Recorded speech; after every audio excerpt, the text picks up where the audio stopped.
Good evening, everyone. So today we are meeting Mr. Thushan Amarasuriya, Managing Director of Singer Finance. Good evening, Mr. Thushan.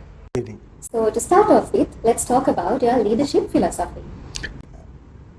My leadership philosophy is basically to be an empathetic leader, to be a participative leader, and also to have trust in people. So those three are core areas which I follow. Why empathy is required is, as you know, the days where people had autocratic leadership is now gone by, and those are not practices that can be followed anymore because of various factors, like things like the stress levels and the anxiety levels that people have to go through in the modern day and age. And the Gen Zs, the expectations are very different to what it was maybe when we were young. So yeah, empathy is a very important element in a core value that I believe that a leader should have. And also participative, again, is also in a way linked to what I said, where you trust people and you work with them, where you don't micromanage. So that's also a progressive expectation in the modern day and age. And the trust factor, if you don't trust your staff, you can't trust them, then I think you have a problem where you will be invariably suspicious of people. You may not end up developing people. So all those areas of concerns will kick in, and ultimately the organization will suffer. So Mr. Thushan, what are your proudest achievements in your career? I think if I go back, I remember when I was appointed as an area manager for Cargill's Food City. At that time, I was entrusted with the Cargill's Express supermarkets, which were situated in fuel stations. And if I'm not mistaken, there were about 10 of those around the country. And maybe because of my young age, I was first given those supermarkets to be managed. And I remember one was in Kandy and the other one was in Mathura. Those were the two supermarkets which were far away from my home. So I used to travel every month to those two locations as well as the rest of the supermarkets. So that is one of the proudest achievements, because it was the early days and I was relatively young. And so I didn't expect that opportunity to come by my way. And then obviously when I became the CEO of Singer Finance at a relatively young age of 38, I am aware that there are so many people who have become CEO or taken the leadership role at a much younger age than 38. But for me, I think at that age it was also an achievement. I was so humbly proud of that. So we would like to know your strategies to build and empower high-performing teams. Building and empowering high-performance teams is always a challenge. As long as you have good, talented, skilled staff, then your job is easy.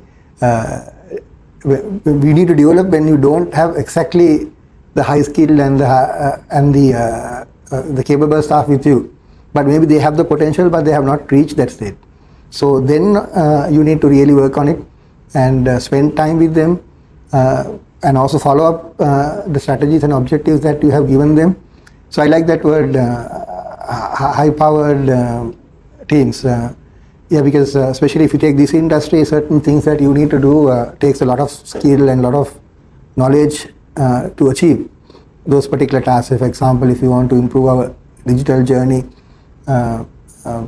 introduce digital products, that itself requires a lot of work. It's not something which you can just buy and plug and play, because it needs a lot of modification. It needs to be that particular system needs to be kind of modified to suit our operations. And then comes the challenge of working with the vendor. So for taking that an example, if we want to implement such a financial product, it takes a high-powered skill team to achieve it, and if you want to achieve it in a reasonably quick time. So you may have potential employees, but making them focused on the job at hand and getting it done is not an easy task. So again, how to do that is to empower them, trust them, give them the resources also. You can't have teams performing without giving them the adequate resources.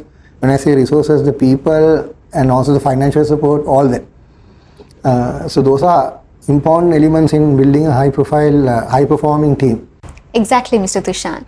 So what is your biggest leadership challenge and what did you learn from it? Well, that's a very appropriate question, because when I became CEO in 2018, right after that, if I'm not mistaken, the COVID-19 struck, or before that the Easter tax came in. the Easter attacks impacted our industry a lot because the whole economy was impacted because of tourism being disrupted, and built around the tourist ecosystem are so many other businesses which are connected to a finance company due to our leasing portfolio, and so the external environment became not so conducive, not so business friendly. Right after that, the COVID-19 came. There was a lot of political disruption also, and then to conclude with all those, the financial crisis. All those were very significant external factors that impacted the business, and in 2018 we were bought over by a new shareholder, and so the ownership changed, and the new owners had different plans for our growth trajectory and the speed of growth. So their expectations were much more than the previous owner, and to accelerate during a very difficult external environment was not easy. So that was a real challenge, and within this story that I narrated, the wider story, there were many other things that was really difficult to manage because if you remember, the interest rates skyrocketed to 30%, there was liquidity crisis, there were people panicking and withdrawing their deposits. It was hard for us to borrow funds to lend, and people were finding it difficult to repay. So those were really very tough situations that had to be managed, and it was very tough. And I think staying there with confidence and having your head held up helped without letting things go.